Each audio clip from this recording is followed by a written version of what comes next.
बिहार विधानसभा चुनाव से पहले चिराग पासवान एनडीए की मुश्किलों को और बढ़ा रहे हैं या फिर कम करने की कोशिश कर रहे हैं। ये बातें समझनी सबके लिए अब मुश्किल होती जा रही है।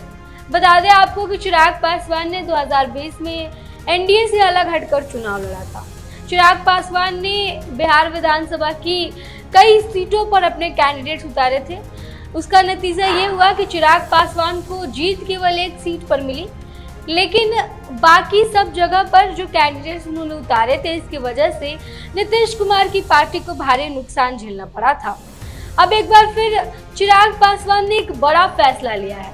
चिराग पासवान ने बड़ा बयान दिया है। चिराग पासवान ने कहा है कि उनके पिता ने ज्यादातर समय केंद्र की राजनीति में दे दिया था और चिराग पासवान ऐसा नहीं करना चाहते हैं। चिराग पासवान केंद्र की राजनीति ज्यादा समय तक नहीं करना चाहते हैं। उनका जो मेन फोकस है वो बिहार पर है और उनका प्रदेश उन्हें बुला रहा है।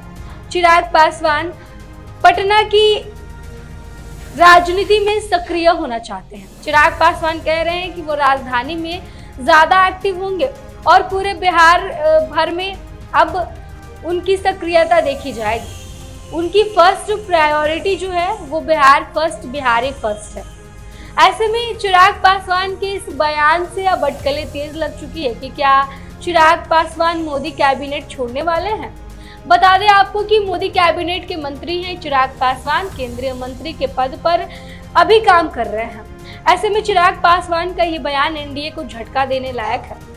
एनडीए को इस बात की भनक है कि नहीं है, इस बात का अंदाजा लगाया जा सकता है कि चिराग पासवान किस तरीके के मूड में दिखाई दे रहे हैं। चिराग पासवान अब जब ये बातें कह रहे हैं कि वो केंद्र की राजनीति में ज्यादा समय तक नहीं रहना चाहते हैं, सामने बिहार विधानसभा का चुनाव पड़ा हुआ है।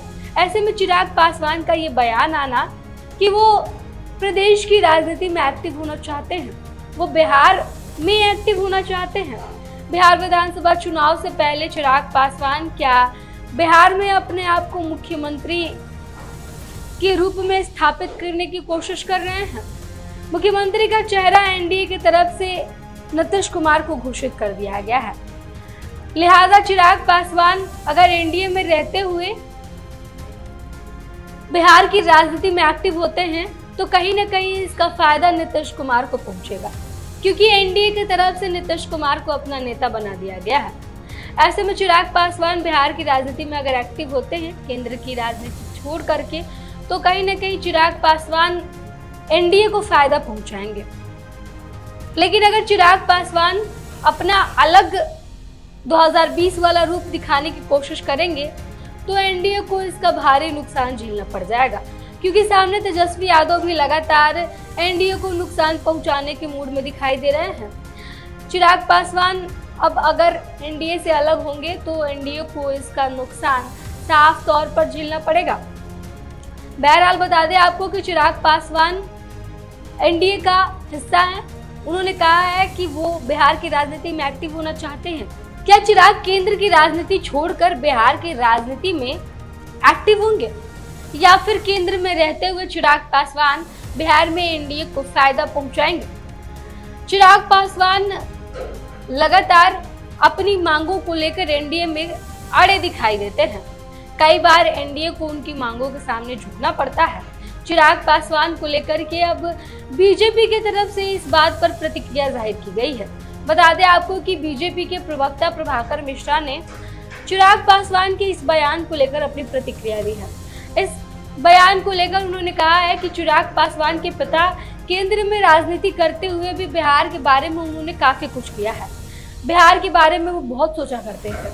लिहाजा चिराग पासवान भी अगर केंद्र में मंत्री रहते हुए बिहार में एक्टिव होना चाहते हैं तो इसमें कुछ गलत नहीं है। चिराग पासवान का ये कदम स्वागत योग्य है और बीजेपी इसका स्वागत करेगी। क्या कुछ कह रहे हैं प्रभाकर मिश्रा, आइए उनके बयान को आपको सुनाते हैं। प्रधानमंत्री श्री नरेंद्र मोदी जी के हनुमान के रूप में चर्चित माननीय चिराग पासवान जी के बिहार की राजनीति में सक्रिय होने की घोषणा स्वागत योग्य कदम है। आपके पूज्य पिताजी रामविलास पासवान जी ने केंद्र में मंत्री रहते हुए बिहार के विकास में महती भूमिका अदा की। बतौर रेल मंत्री रामविलास जी ने रेल लाइनों का जाल बिछाने में कोई कसर नहीं छोड़ी।